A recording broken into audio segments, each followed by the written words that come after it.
Singareni టెండర్లో site visit విధానాన్ని రద్దు చేయాలని బీఆర్ఎస్ డిమాండ్ చేస్తుంది. అక్రమంగా వేసిన టెండర్లపై సీబీఐ విచారణ జరిపించి కొత్త టెండర్లు వేయాలని బీఆర్ఎస్ ఆందోళన చేపట్టింది. సింగరేణి ప్రధాన కార్యాలయం ఎదుట బీఆర్ఎస్ ఆధ్వర్యంలో ధర్నా చేపట్టారు. ఎంపీ వద్దిరాజు రవిచంద్ర, బీఆర్ఎస్ జిల్లా అధ్యక్షుడు రేగా కాంతారావు, మాజీ ఎమ్మెల్యే వనమా వెంకటేశ్వరరావు, తెలంగాణ బొగ్గుగని కార్మిక సంఘాల నాయకులు, కార్యకర్తలు ఈ ధర్నాలో పాల్గొని ప్రభుత్వానికి వ్యతిరేకంగా నినాదాలు చేశారు. రేవంత్ రెడ్డి సర్కార్ సింగరేణిని నిర్వీర్యం చేస్తుందని ఆరోపించారు. సింగరేణి తల్లి ప్రచార బోర్డుకు వినతి పత్రం అందజేశారు.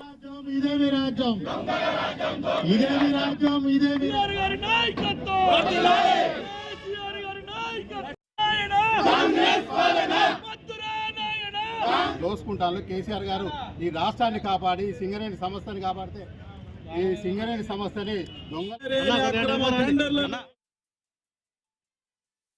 కిషన్ రెడ్డి గారు ఈ సిస్టమ్ ని ఎట్లా యాక్సెప్ట్ చేయించారు?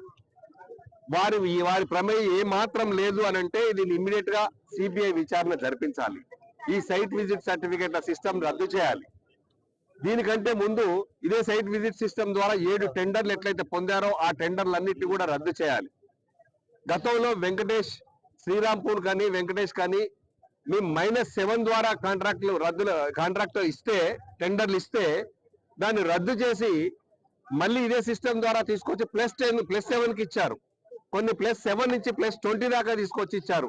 అంటే అది సింగరేణి సంస్థను దివాలా తీయించడము ప్లస్ తీసుకున్న కాంట్రాక్టర్లకు మేలు చేయడము. 9 టెండర్లు ఏదైతే జరిగినాయో ఈ టెండర్లలో అక్రమ టెండర్లు ఏదైతే ఉన్నాయో నీ బావమరుదులకి, నీ బంధువులకి, శ్రేయోభిలాషులకి, నీ అన్నదమ్ములకు దోచి పెట్టాలి అనేటువంటి ఆలోచనతోని మరి సైట్ విజిట్ పేరుతో ఒక కొత్త విధానాన్ని ప్రవేశపెట్టి మరి వారికి ముందే అడ్వాన్స్ గా ఎట్లా ఇవ్వాలి టెండర్లు అనేటువంటి ఆలోచనతోని మరి వారికి పంచిపెట్టి దోచిపెట్టేటువంటి ప్రయత్నం ఏదైతే జరుగుతా ఉందో ఈ అక్రమ టెండర్లు రద్దు చేయాలని చెప్పేసి ఏదైతే నిన్న ప్రకటించి ప్రెస్ మీట్ పెట్టాడో దానికి ఇమీడియట్ గా సిట్టి వేసి మరి బెదిరింపు కార్యక్రమాలు ఏదైతే చేస్తా ఉన్నారో జైలుకు పంపుతామని చెప్పేసి అదైతే ప్రజలు గమనిస్తారని చెప్పేసి దాన్ని డైవర్ట్ పాలిటిక్స్ ఏదైతే తీసుకొస్తా ఉన్నారో ఇది దుర్మార్గమైనటువంటి చర్య అని చెప్పేసి బీఆర్ఎస్ పార్టీ ఖండిస్తా ఉంది.